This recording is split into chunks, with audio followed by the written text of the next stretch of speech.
வணக்கம் மக்களே, welcome to our channel the Night Watchman for nice years. So ஒரு blockbuster Sunday, ஒரு பயங்கர பிளாக் பஸ்டரா இருந்தது. ஒரு செம high octane high run chase மேட்ச்னு பார்த்தோம். So to be followed by ஒரு grand el clasico. So Chepauk still be a fort for CSK. இப்போ 12 இயர்ஸா ஓப்பனிங் மேட்ச் ஜெயிக்கல மும்பை, அண்ட் ஆல்சோ ரீசென்ட்லி எந்த ஒரு மேட்ச் இன் சென்னை மும்பை ஜெயிக்கவே இல்லை. So the still record continuous. ஒரு எக்ஸ்ட்ராடினரி வின். லாஸ்டா கொஞ்சம் ப்ரெஷர் சுச்சுவேஷன் மாதிரி இருந்தது, but again they chase comfortably. So to be start with, நான் கிரிஷ் நான் அவர்கிட்ட தான் ஆரம்பிக்கிறேன்டா. ஸோ சிஎஸ்கே ஒரு ஃபர்ஸ்ட் பால் ஈவன், ஆமா ஃபர்ஸ்ட் பால்ல இருந்தே பயங்கர dominant even with bowling and பேட்டிங்லயுமே ரொம்ப கம்ஃபர்டபுளா இருந்தாங்க most of the places. Just ஒரு லாஸ்ட் அந்த 4 ஓவருக்கு முன்னாடி கொஞ்சம் அந்த ஈக்குவலா போயிட்டு இருந்தது, பட் அகைன் ஸ்டில் அச்சீவபிள் தான். ஒரு 7 ரன் ரேட்ல தான் இருந்தது. ஸோ உன்னோட பாயிண்ட் சொல்லு. இல்ல, சிஎஸ்கே வந்துட்டு இது ஆக்ஷன் டேபிள்லயே அவங்க தெளிவா பிளான் பண்ணிட்டு வந்துட்டாங்க. இதுதான் நாங்க பண்ண போறோம். 12 ஓவர் ஸ்பின்னு தெளிவா போட்டு எங்களுக்கு 12 ஓவர்ல உங்களால முடிஞ்சா 100 ரன்னுக்கு மேல அடிச்சுக்கோங்க. 12 ஓவர்ல எப்படி பார்த்தாலும் அவங்க 90 ரன்னுக்கு மேல கொடுக்க மாட்டாங்க அவங்க 3 பேரும் சேர்ந்து. நூர் அகமது வந்துட்டு எக்ஸ்ட்ராடினரி. எனக்கு அவன், நீங்க எல்லாரும் என்ன சொல்றாங்கன்னா நூர் அகமது வந்துட்டு சென்னை பிச்சில் மட்டும் தான் ஆடணும், அப்படிலாம் இல்ல. நூர் அகமது எல்லா பிச்சிலையும் சூப்பரா தான் போடுவான். எல்லாம் டு பி பிளஸ் சூப்பரா ரிமெம்பர்ட், போடுவான். நம்ம இந்த பாயிண்ட் நம்ம ஃபர்ஸ்ட்லேயே பேசியிருந்தோம். நூர் அகமது அகைன் ஃபர்ஸ்ட்ல இரஸ்பெக்ட் ஆஃப் பேசிட்டோம். கண்டிஷன் ஆல் த வென்யூஸ்ல வந்து ஹி ஷுட் பிளே அப்படின்ட்டு. அதே மாதிரி கலீல் அகமது வந்துட்டு பெர்ஃபெக்ட். இன்னொன்னு என்னன்னா, கலீல் அகமதை ஃபர்ஸ்டே போட்டு முடிச்சிடுறது நல்லது. நேத்தன் எல்லிஸை மட்டும் டெத்துல யூஸ் பண்ணலாம். கலீல் அகமது டெத்துல தேவையில்ல, அவன் ஃபர்ஸ்டே போட்டு முடிச்சிடுறது நல்லது. Khaleel Ahmed super performance. ஒரு ஆனா ஒரு இன்னொரு பவுலர் வேணுமேடா அக்கம்பெனி பண்ணா. 17, 19 வேணுமே. ஏன்னா 16, சாம் 18, கரனை 20 கூட வந்து எலிஸ் சாம் போடுவான். கரனை கூட போடலாம். சாம் கரன் கூட போடலாம். அவன் சிஎஸ்கே டெத்துல நல்லா தான் போட்டிருக்கான். அவனை கரெக்டா அவனோட ரோல் இதுதான் அப்படின்னு சொல்லிட்டா சாம் கரன் நல்லா தான் பண்ணுவான். அவன் ரசல் எல்லாம் வச்சு கண்டெயின் பண்ணியிருக்கான் இதுக்கு முன்னாடி. பிரைம் ரசலையே அவன் நல்லா போட்டு விக்கெட்லாம் எடுத்திருக்கான் டெத்துல. அதனால அதெல்லாம் பிரச்சனை இல்லை. இன்னொன்னு என்னன்னா, எனக்கு இன்னைக்கு ரச்சின் ரவீந்திரா ஆடினது வந்துட்டு ரொம்ப பிடிச்சிருந்துச்சு. ஒரு மாதிரி ரெஸ்பான்சிபிள் எடுத்துட்டு அந்த சைடு ருத்ராஜ் அவுட் ஆன உடனே ஒரு மாதிரி அவசரப்படாம பெர்ஃபெக்டா மேட்சை கொண்டு வந்துட்டு ஒரு டிபிக்கல் சிஎஸ்கே மேட்ச் ஈஸியா ஜெயிக்க ஓகே, வேண்டிய மைக்கேல் எஸ்சி கடைசி வரைக்கும். ஞாபகம் வந்தது எனக்கு. மைக்கேல் எஸ்சி எனக்கு கரெக்டா மைக்கேல் சொன்ன. எஸ்சி இப்ப இதை ஞாபகம் பார்க்கும்போது எனக்கு அப்படியே மைக்கேல் எஸ்சி மைக்கேல் ஞாபகம் எஸ்சி வந்துச்சு. மாதிரியே இருந்தது. அப்படியே மைக்கேல் எஸ்சி அதுதான். மாதிரியே இருந்தது. அதாவது சிஎஸ்கேக்கு இந்த மாதிரி தான் வந்து ஓபன் ஆடணும். அப்படியே ரச்சின் ரவீந்திரா வந்து ஹோல்ட் த நர்வ்ஸ் அண்ட் அந்த பிரஷர் சுச்சுவேஷன்ல 2 6 அடிச்சு முடிச்சு கேமை சீல் பண்ணிட்டு போயிட்டே இருந்தான். அப்படியே மைக்கேல் எஸ்சி ரெப்ளிகேட் பண்ணி பாக்குற மாதிரி இருந்தது. அந்த இதுக்கு முன்னாடி இதை எங்கேயோ பாத்திருக்கேன் அப்படின்னு சொல்லுவாங்கல்ல, அதே மாதிரி ஏய் இது நம்ம மைக்கேல் எஸ்சிடா அதே மாதிரி ஆடுறான்ற மாதிரி செம்ம இன்னிங்ஸ்டா. அப்புறம் அந்த ரச்சின் இது ரவீந்திரா அதே மாதிரி ருத்ராஜுக்கு எவ்வளவு கிரெடிட் I கொடுக்கணுமோ have seen this. I have seen this before. I have seen this before. This is classic. அதேதான் அதேதான். அதே மாதிரி ஆடுங்க. இல்ல, அதே டிபிக்கல் மாதிரி இன்னைக்கு typical CSK batting. Rachin Ravindra பண்ண வேண்டியதை ருத்ராஜ் பண்ணிட்டான். விறுவிறுன்னு ஃபாஸ்டஸ்ட் 50 ருத்ராஜுக்கு 22 பால்ஸ்ல. அதாவது அவன் அங்கேயே நல்லிஃபை பண்ணிட்டான் ப்ரெஷரை. மேட்ச் அங்கேயே முடிஞ்சிருச்சு. சொல்லு சொல்லு. மாப்பிள விஜய் நம்பர் 3 ரச்சின் ரவீந்திராவா ருத்ராஜன் கேட்டப்ப நான் ருத்ராஜன் சொன்னேன்ல. இப்ப தெரியுதா ருத்ராஜ் ஏன் வந்ததான்னு சொல்லிட்டு. அண்ட் நீ வந்து மேட்ச்ல பாத்துதான் தெரியும். மைக்கேல் எஸ்சி வந்து சொன்னான் டு ஆமா ஆமா டீம் பார்த்தேன் பேலன்ஸ வந்து இது பண்றதுக்கும் அவன் ஸ்பின்னை நல்லா ஹிட் பண்ணுவான், பேஸ் பவுலிங்கும் நல்லா ஹிட் பண்ணுவான். நீ பார்த்தனா இந்த ஸ்லோ பிச்சஸ்ல ஸ்பின்னை நல்லா ஆடுறவங்க வேணும். And he is a good hitter of spin and pace too. அதை பேலன்ஸ் பண்றதுக்காக சாக்ரிஃபைஸ் கிடையாது, he stepped down to 1 position. So அதனால மேல இருக்க ராகுல் திரிபதி அவங்க பின்ச் ஹிட்டர் மாதிரி யூஸ் பண்றாங்க. அப்ப ரச்சின் ரவீந்திரா வந்து ஓகே ருத்ராஜ் அவுட் ஆயிட்டா நான் வந்து செகண்ட் மிடில் ஆடிக்கிறேன்னு சொல்லிட்டு சீல் பண்ணிக்காங்க. பிளான் பண்ணி நம்பர் 3 ஆடிக்கான். செம ஸ்பாட்டு. ஐ ஹோப் ரெய்னாவோட லெகசி இதுல இருந்து கண்டினியூ ஆகும்னு சொல்லிட்டு பார்ப்போம். சரி, ஓகே. இப்ப நீ அதே சொல்லிட்டு இருந்தா மாதிரிதான். நான் அப்படியே கண்டினியூ பண்றேன். சோ இதுல என்னென்ன வீக்னஸ் நீ பாக்குற? So, இன்னைக்கு வீக்னஸ் இல்ல, சோ ஒரு points to take it down to the next match. இதெல்லாம் கொஞ்சம் கரெக்ட் பண்ணிருக்கணும் ஃப்ரம் சிஎஸ்கே பெர்ஸ்பெக்டிவ். சிஎஸ்கே பெர்ஸ்பெக்டிவ்ல சொல்லணும்னா அதான் அஸ்வின் வந்து சாம்கரன் கொண்டு வந்துருக்கணும். ஏன்னா சாம்கரன் அங்க கொண்டு வந்தாங்க. சாம்கரன் வந்து ஓப்பனிங் பவுலிங் போட்டு ரொம்ப நாள் ஆச்சு. ஸோ அஸ்வினை வந்து எவ்வளவுக்கு எவ்வளவு கொஞ்சம் ஏர்லியா அந்த பவர் பிளேல கொண்டு வந்திருந்தாங்கன்னா இன்னும் பெட்டரா இருந்திருக்கும். மிடில் ஓவர்ஸ்ல ஜடேஜாவையும் நூர் அகமது சோக் பண்ணிட்டு and they can use death overs நம்ம இல்லைன்னு சொல்லியிருக்கோம்ல. கலீல் அகமது வந்து ப்ரீவியஸ் சீசன்ல 17 விக்கெட் எடுத்துருக்கான். டெத் ஓவர்ஸ்ல நல்லா தான் போட்டிருக்கான். சரி, டெத் ஓவர் பொறுத்த வரைக்கும் இந்தியன் பிச்சர்ஸ்ல டெத் தான் 10 ரன் கொடுத்தாலே டீசென்டான ஓவர் போடுற மாதிரி தான் கணக்கு. ஸோ 10 ரன் இல்லாத காரணத்தினால they can bring Ellis and Khaleel Ahmed. ஒரு ஓவர் தான் கலீல் அகமது கொண்டு வச்சுட்டு 2 over Ellis, 16 over Noor Ahmed போட்டுக்கலாம். அந்த மாதிரி அவங்க ம். கொண்டு வந்துக்கலாம் தவிர மற்றபடி சேப்பாக்ல நான் சொல்றேன். இப்போ அவங்க ஓவர்சீஸ் வேற அவையில போறாங்கன்னா they have to use one more steamer based on conditions. But சேப்பாக்ல பொறுத்த வரைக்கும் 100 மட்டும் 60 ஓவர் வரைக்கும் யூஸ் பண்ணலாம். அதுதான் என்னோட தாட். மத்தபடி இது ஒரு மிஸ்டேக் தான். ஒரு மிஸ்டேக்னு சொல்ல முடியாது. மாப்பிள்ள எல் கிளாசிக்கோனா இப்படிதான் இருக்கணும். சும்மா கிரிக்கெட் மாதிரி வந்தோமா 220 அடிச்சோமா உட்காந்து செகண்ட் ஹாஃப்ல மேட்ச் சுவாரஸ்யமா இல்லாம இந்த மாதிரி நெயில் பிட்டிங்கா ஜெயித்து தான் ரியல் சிஎஸ்கே. இல்லைன்னா சிஎஸ்கே கேம் கிடையாது இது. ஓகே, இப்போ இதுல எனக்கு இன்னொன்னு ஒரே ஒரு இது என்னன்னா, மிடில் ஓகே ஸ்டார்டிங் ராகுல் திரிபாதி ஒரு மாதிரி அவுட் ஆஃப் டச்ல இருக்கிற மாதிரி இருந்தான். அது ஓகே, மேபி ஃபர்ஸ்ட் மேட்ச் தான், அடுத்து பாத்துக்கலாம். And also first game Deepak ஹூடாவோட இன்க்ளூஷன் அதுவுமே கொஞ்சம் கொஸ்டினபிள். ஏன்னா அவர் வர்ற பொசிஷன் எல்லாமே very vital place. Like opening வர்றான் ராகுல் திரிபாதி, தீபக் ஹூடா வர்றது வந்து டூ டவுன். சிவன்தீப் ஓகே முன்னாடியே வரான். சாரி, இந்த இதுல சிவன்தீப் முன்னாடி வந்தான். பட் ஆப்வியஸ்லி விக்கெட் சீக்கிரம் அப்புறம் விழுந்துச்சுன்னா தீபக் ஹூடா வந்திருப்பான். ஆக்சுவலா நீ அந்த ஆர்டர்ல பேட்டிங் ஆர்டர் பாத்தீங்கன்னா Deepak Hooda is placing ahead of Shivam Dube. So இந்த இடத்துல வந்து அவங்க ரெண்டு மெயின் பிளேயர்ஸ் அந்த அந்த வைட்டல் பொசிஷன்ல ஆடுறவங்க வந்து கரெக்டான ஒரு ரோல்ல ஆடல. ஸோ அது ஒரு இது. அண்ட் இதுல எதுவும் இம்பாக்ட் இருக்குமான்னு யோசிக்கிறியா? ஏன்னா அந்த டைம்ல ஹிட் பண்ணணும். இந்த லோ டோட்டல்னால நம்ம தப்பிச்சிட்டோங்கிற மாதிரி எனக்கு கொஞ்சம் தோணுது. இதே இது கொஞ்சம் டோட்டல் ஹையா ஒரு 180, இப்போ இதே பிச்சில் ஒன்றும் இல்லை மேடி, இப்போ இதே இதுல 180 நம்ம சேஸ் பண்றதா இருந்தா நமக்கு கொஞ்சம் மாட்டிருப்போமோ அப்படிங்கிற ஒரு டவுட் வருது. நீ என்ன நினைக்கிறத பத்தி? அடி அதான் அந்த 180 கேம்ன்றது வந்து சேப்பாக்ல வந்து ஃபாஸ்ட் பிச்சஸ் இருந்தா மட்டும்தான் வரும். சரி, தீபக் ஹூடாவாகட்டும் சிவம் துபே ஆகட்டும் ரெண்டு பேருமே வந்து ஃப்ரீ ஃப்ளோ. அது ரெண்டு பேருமே அவுட் ஆனது எப்படின்னா தூக்கி அடிக்க பார்த்து தான் அவுட் ஆனாங்க. ஸோ அந்த பிச்சஸ்க்கு தீபக் ஹூடா இன்னும் செட் ஆகல. எனக்கு வந்து ஒரு தாட், மேபி அந்த இடத்துல விஜய் சங்கர் ட்ரை பண்ணிக்கலாமோன்னு. ஏன்னா குஜராத் டைட்டன்ஸ்ல அந்த பொசிஷன்ல செமையா ஆடினான், எப்படின்னா மூவ் பண்ணி ஆடுற மாதிரி. ஸோ 180 பிச்சஸ்க்கு ஒரு அக்ரெசிவ்னஸ் தேவைப்படுது. தீபக் ஹூடா வந்து அந்த மாதிரி ஆளுன்னு அவங்க நினைச்சிருக்கலாம். ஏன்னா வந்து ஆல்ரெடி ராகுல் திரிபாதி இருக்கான், ருத்ராஜிக்கு ஃப்ளோட்டர் ஆட முடியும். எதுக்கு எனக்கு இன்னொரு ஃப்ளோட்டர் அந்த எண்ட்ல சாம்கரன் வேற இருக்கான்றப்போ எதுக்கு வந்து அந்த இடத்துல நான் வந்து ஒரு விஜய் சங்கர் மாதிரி ஒரு ஆளை தேடணும். இந்த ஐடியலா இந்த பிச்சஸ்க்கு இந்த ஸ்கோருக்கு விஜய் சங்கர் இருந்தா கரெக்டா இருந்திருக்கும். பட் அவங்க லாங் ரன்னா பாக்குறாங்க. வெளியே போனாலும் பெங்களூர் மாதிரி ஒரு பிச்சு, கொல்கட்டா மாதிரி பிச்சு எல்லாம் தீபக் கூட பட்டுதுன்னா செமையா பறக்கும். And you can pole spin to ஒரு 2 ஓவர் போட முடியும், தள்ள முடியும் இன்கேஸ் யாருக்காவது இதுனா.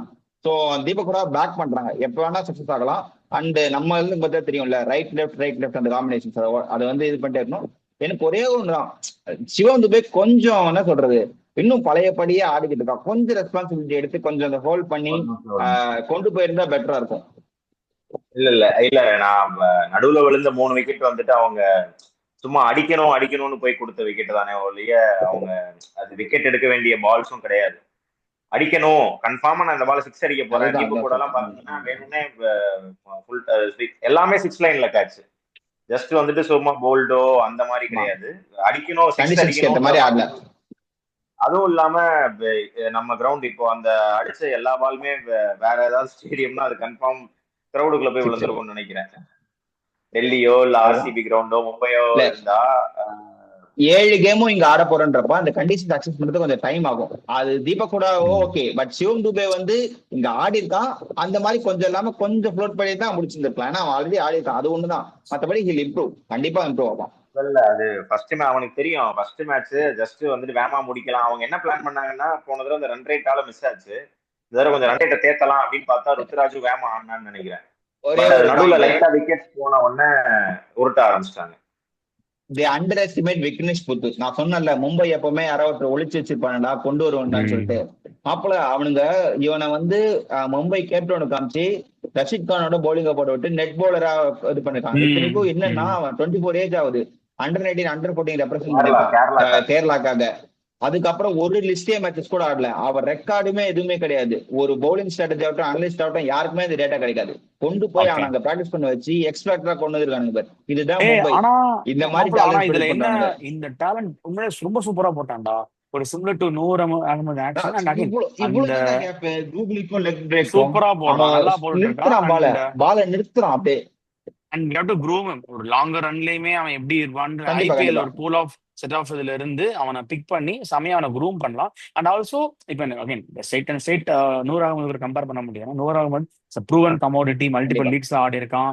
நேஷனல் லெவல்ல அவனுக்கு எக்ஸ்போஷர் இருக்கு. Early but he stage. Is again similar to அந்த கைண்ட் ஆஃப் பவுலர், அகைன் ஒரு left arm chinaman bowler. And also wicket எடுத்தது even it might not an Krishna சொன்ன மாதிரி ஒரு விக்கெட் டேக்கிங் டெலிவரி கிடையாது, ஒரு போல்டோ ஒரு எல்பிடபிள்யூ பிளம் அந்த மாதிரி இல்லைனாலுமே பட் ஒரு ஹிட் பண்ண போய் இவ்வளவு பெரிய அந்த தைரியம் பேட்ஸ். வேணும்டா, சஹல் மாதிரி தூக்கி போடுற தைரியம் வேணும். 24 வயசு பையன் எல் கிளாசிக்கல் ஆடுறப்போ நான் தூக்கி போட்டு விக்கெட் எடுக்க ட்ரை பண்றேன்னு அந்த தைரியம் வேணும்ல. அந்த தைரியம் மும்பைல இருந்தா மட்டும்தான் வரும், வேற எந்த டீம்ல இருந்தாலும் வராது. ஆப்வியஸ்லி சொல்றேன், நீ போடு. ஆனா விக்கெட் எடுத்தவனும் சூரியகுமார் அது வந்து தட்டினா பாரு, ஏன்னா நீ போடு நான் பாத்துக்கிறேன் லாங் ஆன்ல, அந்த பயம் இல்ல. அந்த ஒன்னே ஒரு மிஸ் ரச்சின் ரவிந்தாக்கு அந்த ஃபுல் டாஸ் போயிடுச்சு. சோ அதுதான் சொல்றேன், அதுதான் அந்த டேலண்ட் எங்க இருந்தோ ஃபுல் டாஸா அவன் கன்வெர்ட் பண்ணிக்கிட்டான். ரச்சின் அவனை கன்வெர்ட் பண்ணிட்டான், அதான் சொல்றான். அதுக்கு முன்னாடி நடுவுல வந்து ஒரு பிட்ச் ஆஃப் த டவுன் வந்து அடிக்கும் போது ஒரு ஸ்ட்ரெயிட் சிக்ஸ் ஒன்று இருக்கும். அதுக்கப்புறம் என்ன பண்ணுவான், கொஞ்சம் லைட்டா இதை புல் டவுன் பண்ண என்ன பண்ணுவான், ஃபுல் டாஸ் போயிடும். அதை வந்து கீழே போட்டான் ஸ்பீடு, அதனால ரச்சின் கணிச்சிட்டான். இதுக்கப்புறம் இறங்கிதான் அடிக்கணும், இடத்துல இருந்து அடிக்க முடியாது. அதுதான் எக்ஸ்பீரியன்ஸ்ன்றது. அந்த இடத்துல சாண்டர் இருந்தா பால் எடுத்து பிடிச்சிருப்பான், ஸ்டம்பிங் வந்துரும். சோ அதான் கத்துப்பான். பட் ஆனா அந்த கிளிம்சஸ் காமிச்சான்ல, அவனால மட்டும்தான் டீம் கொஞ்சம் கம்பேக் ஆச்சு. அதனால மேட்ச் இன்ட்ரெஸ்டிங் ஆச்சு. Very impressive this ball. Okay, எனக்கு தெரிஞ்ச சிஎஸ்கே மேட்ச் போதும்னு நினைக்கிறேன். நம்ம அதுக்கு முன்னாடி ஒரு இஏ கிரிக்கெட் நடந்துச்சுல, அதை பத்தி பேசலாம். ஓகே, இல்ல இதுக்கு முன்னாடி எனக்கு ஒரே ஒரு பாயிண்ட் சொல்லிக்கிறேன். சரி ஓகே, நீ சொல்ல நான் சொல்றேன். சரி ஓகே, எனக்கு என்ன பெருசா ஒரே ஒரு வருத்தம் என்னன்னா, நான் சொல்லட்டுமா, 2023 நம்ம ஆல்ரெடி இதை பண்ணிருக்கோம். சோ அதை பண்ணதுக்கு அப்புறமா தான் நம்ம ஜடேஜா ஐபிஎல் ஃபைனல் வின் பண்ணிருக்காங்க. என்னன்னா அந்த கிரௌடு கத்துறது, அந்த ரன் அவுட்டே கம்ப்ளீட் ஆகல, யாரு விக்கெட் ஆனான்னு தெரியவே இல்லை. இவனுங்க பாட்டுட்டு கிரௌட்ல கஷ்டப்பட்டு நீங்க காசு கொடுத்து வாங்கி தோனியை பாக்கிறதுக்காக தோனி கத்துறீங்களா, ஓகே. நம்ம நாலேஜ் வேர்ல்ட் கிரௌடுன்னு சொல்லி பேர் வாங்கிருக்கோம். பிரான்சிஸ் கிரிக்கெட் தான், ஓகே, தோனியால பில்ட் பண்ண எம்பையர் தான். பட் அந்த பேட்ஸ்மேனுக்கு ஒரு ரெஸ்பெக்ட் கொடுத்துட்டு அவன் பவுண்டரிக்கு போனதுக்கு அப்புறமா அங்க இருந்து அந்த ஸ்டம்ப் வர வரைக்கும் it will take around 1 minute, probably by 50 seconds கூட இருக்கட்டும். அப்ப செலிப்ரேட் பண்ணுங்க. அந்த பேட்ஸ்மேன் கஷ்டம். இப்போ ரச்சின் ரவீந்திரா ஜடேஜா பார்ட்னர்ஷிப் குரூஷியலா இருந்தது. அந்த பார்ட்னர்ஷிப் விக்கெட் இருந்தா தோனி உள்ள வந்து அந்த ஸ்லோ பிச்சஸ்ல பிக்அப் பண்ணிருக்க முடியுமா, கொஸ்டின் மார்க் தான். ஏன்னா ஃபர்ஸ்ட் 2 பால் ஆடினது தெரியல, ரீட் பண்ண முடியாது. ஆப்வியஸ்லி எந்த நியூ பேட்ஸ்மேனாலும் ரீட் பண்ண முடியாது, தோனியும் கிடையாது. சோ அங்க அந்த ஸ்டேஜுக்கு நம்ம ஒரு ரெஸ்பெக்ட் கொடுத்துருந்தோம்னா இன்னும் பெட்டரா இருக்கும். நானும் அங்க போய் கத்திருக்கேன் தோனி வந்தப்போ. ஏன்னா வரட்டும், அவங்க அங்க கத்துற, அவங்க வெளியே போனதுக்கு அப்புறமா நம்ம செலிப்ரேட் பண்ணலாம். உள்ள இருக்கும் போதே ரன் அவுட் ஆகிறதுக்கு, அதுவும் மிக்ஸ்அப், ஓகேவா, அந்த மிக்ஸ்அப்ல ரன் அவுட் ஆகி யாரு ரன் அவுட்னே தெரியல, ரச்சின் ரவீந்திராவா இதுவான்னு சொல்லிட்டு நிக்க வைக்கிறாங்க. அப்ப நீங்க தோனி கத்துனப்போ, டேய் நம்ம சிஎஸ்கே ஃபேன் தான், ஓகே, பட் இருந்தாலும் அந்த பிளேயருக்கு ரெஸ்பெக்ட் கொடுக்கணும், நாலேஜபிள் கிரௌட்ன்ற ஒரு டாக வந்து அதுதான் கொஞ்சம் கடுப்பா இருக்கு. நம்ம திருப்பி பாரு, இப்போ தோனி ரிட்டையர் என்ன பண்றானுங்க, மென்டார் உட்காந்துங்களா உட்காந்து, அது பிடிக்கல, செம்ம கடுப்பா இருக்கு. ஏன்டா இப்படி பண்றீங்க, அந்த நம்ம வெல் பண்ண எம்பியை நம்ம இப்படி பண்ணி மத்த பிரான்சஸ் எல்லாம் கிண்டல் பண்ற மாதிரி இருக்கு, வேற எதுவும் கிடையாது. மத்த பேர் சொல்லுவாங்க, டே நான் காசு கொடுத்து போய் பாருக்கேன்டா, பாரு கேம பாரு. அவ்வளவு 19 தூரம் உட்காந்து பாத்தீங்களா, அந்த 4 பால் தோனி வரணும்னா அந்த கேமை சீல் பண்றதுக்காக ஹெல்ப் பண்ண பாரு. இன்கேஸ் சச்சின் அவுட் ஆயிருந்தாலும் இப்படிதான் கத்திருப்பானுங்க. சச்சின் எவ்வளவு கஷ்டப்பட்டு ஆடிடலாம். So you have to respect the others, and Dhoni உள்ளாரப்ப அப்ப செலிப்ரேட் பண்ணிக்கலாம். அது தோனி கண்டிப்பா பிடிக்காது, ஆப்வியஸ்லி. அது வந்து எந்த பிளேயருக்குமே பிடிக்காது. அவ்வளவுதான், ரொம்ப எமோஷனலா இருந்தா சாரி, பட் ஆனா இதான் உண்மை. இல்ல ஐ கேன் அண்டர்ஸ்டாண்ட். ஜடேஜா அப்படிங்கிற ஒரு பிளேயரோட மைண்ட் செட்ல இருந்து பார்க்கும்போது என்னடா இவ்வளவு இதா ஆடி இருக்கோம், ஹோம் கிரௌடே நமக்கு சப்போர்ட் கொடுக்கலையே. பட் ஹி கேன் அண்டர்ஸ்டாண்ட் அந்த emotion for Dhoni what we have. But again அந்த பிளேயரோட பர்சனல் பெர்ஸ்பெக்டிவ் பார்த்தீங்கன்னா ஹி மே கெட் ஹர்ட்.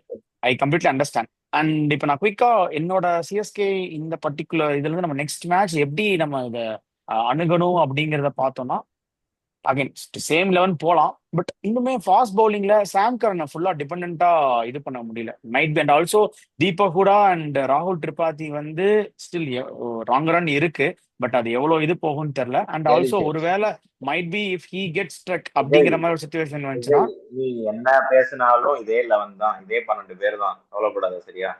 நீ என்ன கான்வே கூட இல்ல, கான்வே கூட உள்ள கொண்டாந்துட்டு ஒரு அன்சல் கம்போஜ் வந்து அதெல்லாம் ட்ரை பண்ணலாம். கான்வே ஆட மாட்டாங்க. ரச்சின் கான்வே ஆடினா இது டிஸ்டர்ப் ஆகும். சிஎஸ்கேக்கு வந்துட்டு அந்த 7 பேர் பவுலிங் போடணும், 10 பேர் பேட்டிங் ஆடணும், அதுதான் சிஎஸ்கேக்கு பிடிக்கும். அதனால கான்வே ஆட மாட்டாங்க, இதுலதான் ஆடுவாங்க. அண்ட் கேஸ் எனி இன்ஜுரி ஆனா மட்டும்தான் கான்வே வர முடியும். ஒருவேளை ரொம்ப ஒரு மாதிரி ஃபாஸ்ட் பவுலிங் தான் ஆடணும், தர்மசாலா மாதிரி ஒரு பிச்சில் வேணும்னா 100 அகமதுக்கு பதிலாக ஓவர் 10 ஆடலாமே தவிர வேற எங்கேயுமே சான்ஸ் கிடையாதுன்னு தான் நினைக்கிறேன். ஓகே, எப்பயுமே வந்து இப்படிதான் பண்ணுவாங்க. ID 11 okay madam. ஸோ இப்போ பாசிட்டிவ்ஸ் ஃப்ரம் மும்பை வந்து ஒரு டிபிட்டட் சைட் மாதிரி தான் இருந்தாங்க. நம்ம ரிவ்யூலே பேசியிருந்தோம். ஹர்திக் இல்ல, பும்ரா இல்ல. அண்ட் இந்த பாசிட்டிவ்ஸ் ஃப்ரம் மும்பைனா நம்ம டெஃபினட்டா விக்னேஷ் புத்தூரை சொல்லலாம். So I'm very personal, I'm very impressive. ரொம்ப சூப்பரா போட்டான். நம்பர்ஸ் அந்த ஜஸ்டிஃபிகேஷனுக்கு இருந்தது. Apart from that Trent Boult, Deepak Chahar again from both ball and பேட்ல கான்ட்ரிபியூட் பண்ணான். Again it's okay. அண்ட் நம்ம அடுத்த மேட்சுக்கு தீபக் கடந்து சேகர் வந்தோம். பாத்தியா, சில்லி பாயிண்ட் வைக்க சொன்னான் தோனி வந்தோடனே. அது ஒரு ஃப்ரெண்ட்லி பேண்டர் தான்டா. ஸோ அதனால அவனோட அந்த ரெண்டு ஃபிஸ்ட் பேட்டர் பம்ப் தான் அதான் எல்லாம் சொல்றேன். ஓகே தான். Just celebration. ஹோம் கிரௌட்லயே ஆடிட்டான். எத்தனை வருஷம் 4-5 வருஷம் ஆட்டான்னு நினைக்கிறேன். திரும்ப அதே கிரௌடுக்கு அந்த ஆப்போசிட்ல ஒரு ஆடும்போது ஆதங்கம் இருக்கு அவனுக்கு, ஆட அது ஓகே. முடியலன்ற ஒரு ஆறு ஆதங்கம் வருஷம் இருக்கு, அதை ஆறு அப்படி வருஷம் ஆடி காமிக்கிறான். இருக்கான். It's okay. 2018ல இருந்து ஆடிட்டு இருக்கான். ஆமா, அப்ப அதான் மாப்பிள, கூடவே இருக்கும். ஆமா, 7 ஆறு வருஷம். வருஷம் ஆடி இருக்கு. அவன் ஒரு வருஷம் இல்ல. ஓகே, இருந்தாலும் ஓகே, அந்த செட்டப்ல இருந்திருக்கான். ஸோ அவனுக்கு ஒரு லைஃப் கொடுத்ததே சிஎஸ்கே தான். ஈவன் அந்த ஒரு இந்தியன் டீமுக்கு போற வரைக்குமே T20 ஆடிருக்கான்னு நினைக்கிறேன். ஸோ அதுக்கு எல்லாமே தான். But okay, it's all part of the game. So இப்போ ஒன்டேவே ஆடி அடுத்த இருக்காங்க தீபக் சேகர். இப்போ ஆஃப்டர்நூன் நம்ம கிரிக்கெட்டுக்கு வந்துடலாம். ஸோ நான் பேசியிருந்தோம் ஆமா, எஸ்ஆர்எச் பேக் டு ஆர்ஆர் தம்பி கிரிக்கெட். இங்க வாங்க என்ன சொன்னா, சேட்டன் பாய்ஸ் அப்படி இப்படின்னா ராஜஸ்தான். கிட்டவே சான்ஸ் வரல. வெளியே அடிச்சு அனுப்பிட்டானுங்க. இல்ல 282. நான் மேடி எனக்கு என்னன்னா, இல்ல இல்ல நான் முடிச்சிடறேன். லாஸ்ட் ஓவர்ல இரு எனக்கு நான் ஏதோ விஜய் என்ன அந்த சொல்றான்னு சொல்றேன். அவன் என்ன சொல்றான்னு நான் சொல்றேன் பாரு. அவன் இப்ப கூட அடிச்சா கூட என்னன்னா 44 ரன் தான் தோத்துருக்காங்க அப்படின்னா, டேய், அந்த அந்த கிரவுண்ட் 44 அப்படிதான் ரன் அடிக்க வித்தியாசத்துல முடியும். நான் அது சொல்லல. நான் இன்னொன்னு சொல்றேன் கேட்டுக்கோங்க. அவங்க எல்லா மேட்சும் 250 அடிக்கணும். அங்க பாஸ் ஸ்கோர் கண்டிப்பா 250. இல்லைன்னா எந்த டீமும் சேஸ் பண்ணிட்டு போயிடும் அந்த கிரவுண்ட்ல. இன்னொன்னு சொல்றேன், அந்த கிரவுண்ட்ல வந்துட்டு இதுக்கு பதிலா நீங்க பவுலிங் மிஷின் வச்சு போட வைக்கலாம், பவுலர்ஸ்க்கு பதிலா. இது அவங்க சுத்தமா இன்னொரு பவுலிங்ல. மிஸ்டேக் பண்ணாங்க ராஜஸ்தான். துஷார் தேஷ்பாண்டே சிஎஸ்கேக்கு பவர் பிளே நல்லா பண்ணியிருக்காரு. போன தடவை லாஸ்டா சிஎஸ்கே கூட எஸ்ஆர்எச் ஆடும்போது கரெக்டா ஒய்டா போட்டு இதே மாதிரி பால் போட்டு டிராவிஸ் ஹெட்ட மிச்சல் மிச்சல் இது டேரல் மிச்சல் வந்துட்டு டேரல் ஆஃப் மிச்சல் சைட்ல கேட்ச் பண்ணிப்பாரு. கரெக்டா தோனியா கொஞ்சம் விலகி வர சொல்லிட்டு அடுத்த பால விக்கெட் எடுப்பாங்க செட் பண்ணி. ஞாபகம் இருக்கு. அதெல்லாம் பார்த்துட்டும் நீங்க துஷார் தேஷ்பாண்டே வந்துட்டு நீங்க கடைசியா யூஸ் பண்றீங்க அப்படின்னா அது ஒரு தப்பான. ரியான் பராக் கொஞ்சம் கத்துக்கணும். டெத் பவுலிங் ஆள் இல்ல, டெத் பவுலிங் ஆள் இல்ல, அதே மாதிரிதான் ஆர்ச்சரை போட்டு டெத் bowling ஆள் இல்ல. தோலை உரிச்சு துருவ் போட ஜுரல் நம்ம போட்டாங்க. துருவ் ஜுரல் வந்துட்டு பரவாயில்ல, அவங்க ரிட்டைன் பண்ணதுக்கான ஒரு கிளிம்ஸ் அவர் இம்ப்ரெசிவ். காமிச்சிருக்காரு. பிளஸ் எனக்கு என்னன்னா இந்த பிச்சு வந்துட்டு எனக்கு என்ன சொல்றதுன்னு தெரியல. அவங்க ஒருவேளை ஒரு 20 ரன் கம்மியா அடிச்சிருந்தா இவங்க ஜெயிச்சுட்டு போயிருப்பாங்க போல. அந்த அளவுக்கு க்ளோஸா போகுது மேட்ச். இல்ல அது அதான் tail end of the game வந்துருச்சுடா. அவனுங்களும் அடிக்கிறாங்க. பக்கா அவங்க பேட்டிங் கேம் ட்ராக். சீல் பண்ணிட்டாங்க. 2 பேருமே அடிக்கிறாங்க. ஸோ அதனால ஒன்றும் பிரச்சனை இல்லை. அண்ட் இவங்க பவுலிங்குமே ரொம்ப பயங்கரமா இருந்தாங்க. எஸ்ஆர்எஸ் பவுலிங்கும் கம்மின்ஸ் நல்ல ஸ்ட்ராட்டஜியோட. சிமர்ஜித் சிங் செம கும்னு ஏத்துனா மேல. ஷமி, கம்மின்ஸ், ஆடம் ஜாம்பா பக்கா 5 நான் இது. என்ன அண்ட் சொன்னேன், ஆர்ச்சரை நான் ஆட மாட்டேன், அவனை ஆடாதீங்க, அவனை ஆடுறதுக்கு இந்தியன் பவுலரே எவனா ஒருத்தனை ஆடலாம், அவனை ஆடாதீங்க அப்படின்ற மாதிரி அடுத்த சொன்னேன். ஆட ஆர்ச்சர் மாட்டான். ஆடுறது அடுத்த ஆட மாட்டான், ரெக்கார்டு அவனே செட் போயிடுவான். நான் பண்ணிட்டாரு. அடுத்த ஆட போட்டு மாட்டான். மோஹித் சர்மா அப்படின்னு ரெக்கார்டு எல்லாம் பிரேக் இது பண்ணிட்டாரு. இவன் யார சொன்னா, ஃபருகி சொன்னான். அவனும் அடிதான் வாங்கினான். அவனையும் ஆனா பொழந்துட்டாங்க, இதுல எல்லாரையும் எல்லாருமே பொழந்துட்டானுங்க. அடிதான் அந்த வாங்கினான். கிரவுண்ட் பட் ஒன்றும் ஆனா பண்ண இந்த முடியாதுடா. இந்த இதுல கம்பேர் பண்ணும்போது துஷார் தேஷ்பாண்டே பரவாயில்ல. துஷாரே பரவாயில்லன்னு பிக் ஆஃப் தோன்ற த பவுலரே அளவுக்கு. துஷார் துஷார் தேஷ்பாண்டே தேஷ்பாண்டே தான். பரவாயில்ல ஆமா இல்ல, ஆமா, துஷார் தேஷ்பாண்டே நல்லா போட்டான். ஆமா சூப்பரா அந்த போட்டான் அளவுக்கு. துஷார் தேஷ்பாண்டே. செமையா ஆமா போனான். நல்ல வைல்டு ஸ்லோயர் ஒன்ஸ் கரெக்டா அந்த லைன்ல அவன் இத்தனை நாள் சிஎஸ்கே கத்துக்கிட்டத அங்க போய் கரெக்டா எக்ஸிக்யூட் பண்ணிருக்கான். சூப்பர். ராஜஸ்தான் ராயல்ஸ் சைடுல ஏதாவது பாசிட்டிவ்ஸ் ராஜஸ்தான் டு வந்து டேக் இட் அவுட்? செட் ஆகி அவங்களுக்கு ஆடலாம், அதாவது ஒரு மாதிரி ஜெல் ஆகி ஆடல, பழைய ராஜஸ்தான் மாதிரி ஆடல. சஞ்சு சாம்சன் இருந்து ரீட் பண்ற மாதிரி ஆன் ஃபீல்ட்ல பெருசா அந்த ரியான் பராக்கோட அந்த எமச்சூர் கேப்டன்சி தெரியுது, பவுலர்ஸ் ரொட்டேஷன்ல அதெல்லாம். அண்ட் மோர் ஓவர் எஸ்ஆர்எச்சோட ஸ்ட்ரென்த்தே அதுதான்டா. ஒரு பாட்டா விக்கெட்ல இஷான் கேசன் அடிக்கிறதுலாம், டேய் என்னடா சிங்கிள் அடிக்காம இருக்கீங்க, ஒரு பாயிண்ட்ல வெறுத்துருச்சு. அட போங்கடா, சிக்ஸ் அடிக்கிறது இப்படி 6 தானே போக போகுது, விக்கெட் விழுந்தா ஓ விக்கெட்டா அடுத்த சிக்ஸ் அடிக்கலாம், அந்த மாதிரி இப்போ 2 பால் 6 இருந்துச்சு. மத்தபடி பிச்சு இப்படிதான் இருக்க போகுது, ஸ்லோடன் ஆக போறதே கிடையாது. அண்ட் அவங்களுக்கு என்ன கான்பிடன்ஸ்னா, குவாலிஃபை 2 வரைக்கும் நம்ம இங்கதான் ஆட போறோம், அப்படியே நம்ம ஜெயிச்சாலும் கொல்கட்டால தான் பேட போறோம், அதுவுமே பார்த்தா விக்கெட். எனக்கு பிரச்சனை இல்லை, நான் பேட்டிங் ஹெவியா போறேன்னு ஆடுறானுங்க, பவுலிங் பிரச்சனை இல்லை. எவன் இன்னைக்கு கம்மியா ரன் கொடுக்கணும் அவன் தான் pick of the bowler. 40 run கொடுக்குற நாளா இருக்கு, யுவர் த கிரேட் பவுலர் அப்படின்ற மைண்ட் செட்ல இருக்காங்க. அவ்வளவுதான், ஹோம் கண்டிஷன்ஸ்க்கு ஏற்ற மாதிரி பிச் எடுத்துறாங்க, ஆள் எடுத்துறாங்க. ராஜஸ்தானுக்கு பாசிட்டிவ்ஸ்னா அவங்களோட பேட்டிங் எடுத்துக்கலாம். எல்லாருமே ஒரு நல்ல டச் சுபம் துபே, கிடைச்சிச்சு. சுபம் துபே நான் சொன்னேன்ல, ப்ரிவியூலே சொன்னேன், போன தடவை நல்ல கிளிம்சஸ் காமிச்சாரு, அவரை இதுல எடுங்கன்னு சொன்னேன். ஃபேண்டசில. ஃபேண்டசிலையும் சுபம் துபே எடுங்க, ஒரு நல்ல ஹிட்டரு. நல்ல ஒரு இது. அதே மாதிரி இன்னொன்னு யாருன்னா, ஆக்சுவலா ஜெய்ஸ்வால் ஒரு ஸ்டார்ட் இல்லாம இந்த அளவுக்கு வந்திருக்கு அப்படின்னா ஒரு நல்ல இதுதான். சஞ்சு சாம்சன் வந்துட்டு வழக்கம் போல நல்ல இம்ப்ரெசிவ் தான். ஃபர்ஸ்ட் 3 மேட்ச் சஞ்சு சாம்சன் வழக்கம் போல அடிப்பாரு, அதுக்கப்புறம் போவாரு. அந்த மாதிரி இல்லாம இந்த தடவை சீசன் ஃபுல்லா அடிக்கணும் அப்படிங்கிறது ஒரு ஆசை சேட்டன். அடிச்சா அது இந்தியன் டீமுக்கும் பட்லரோட சர்வீஸ் கண்டிப்பா மிஸ் பண்ணுவாங்க. பட் நிதிஷ் ராணா அவரோட ரோலை தெளிவா தெரிஞ்சுக்கணும். எல்லாரும் அடிக்க போறாங்கன்னு அவரும் அடிக்க போக கூடாது. அவரோட ரோல் என்ன, ஒரு சைடு நிக்கணும்ன்றது நிதிஷ் ராணா கொஞ்சம் தெரிஞ்சுக்கணும். 275 என்ன ரோல் நிக்கிறதுக்கே இல்ல, அடிக்கதான் போகணும். இன்னைக்கு சொல்லல, அடுத்த மேட்சஸ்லயும் எல்லாருமே அந்த சைடுல ஒரே மாதிரியான அடிப்பு வரைக்கும் தான் போவாங்க. பட் அவர் போக கூடாது, ஒரு சைடு நிக்கணும்னு சொல்றேன். அடுத்தடுத்த வேற கிரவுண்ட்ஸ்ல போகும்போது இந்த கிரவுண்ட விட்டுருங்க, இந்த கிரவுண்ட் தலைக்கு மேல தண்ணி படிச்சு இது வேற என்னன்னு சொல்றேன் அவங்க. இல்ல இப்ப என்னன்னா இதுல வந்து ரொம்ப இயர்லி விக்கெட்ஸ் விட்டுட்டாங்க. 2-3 விக்கெட். ஆக்சுவலா பாத்தீங்கன்னா 4 ஓவர் 50 ரன், ஒரு 7 ஓவர் 85 ரன், அந்த மாதிரி ஒரு 11.5 அந்த விக்கெட் நல்லா நீட்டா ஆடிட்டே இருந்தாங்க. என்னன்னா விக்கெட்ஸ் விட்டுட்டாங்க, அதுதான் விக்கெட்ஸ் போயிடுச்சு. சோ விக்கெட் மட்டும் இருந்துச்சுன்னா ஒரு 1-0 அந்த ரேஞ்சிலே ஆடி இருந்தாங்கன்னா நல்லா இருந்திருக்கும் சீரியஸா. நல்லா ஈவன் 280 286 அடிச்சிருப்பாங்கன்னு தெரியல. பட் டெஃபினட்டா நல்ல ஒரு கான்டெஸ்டா இருந்திருக்கும். அகைன் அவங்களுக்கு ஒரு கான்ஃபிடன்ட் கொடுக்குற சேஸா இருந்திருக்கும். இந்த சீசன்ல அந்த கிரவுண்ட்ல வந்துட்டு இன்னொரு ஹையஸ்ட் சேஸ் நம்ம பார்க்க தான் போறோம். எனக்கு தெரிஞ்சு 250 240 இல்ல எஸ்ஆர்எச் எல்லா மேட்சும் அவங்களால 280 அடிக்க முடியாது. 200க்கு மேல எல்லா மேட்சும் அடிச்சிருவாங்க அந்த கிரவுண்ட்ல. ஆனா 230 அடிச்சாங்கன்னா திருப்பி சேஸ் பண்ணிடுவாங்க. பஞ்சாப் மாதிரி ஒரு டீம் ஒரு நல்ல பேட்டிங் ஆர்டர் வச்சிருக்காங்க.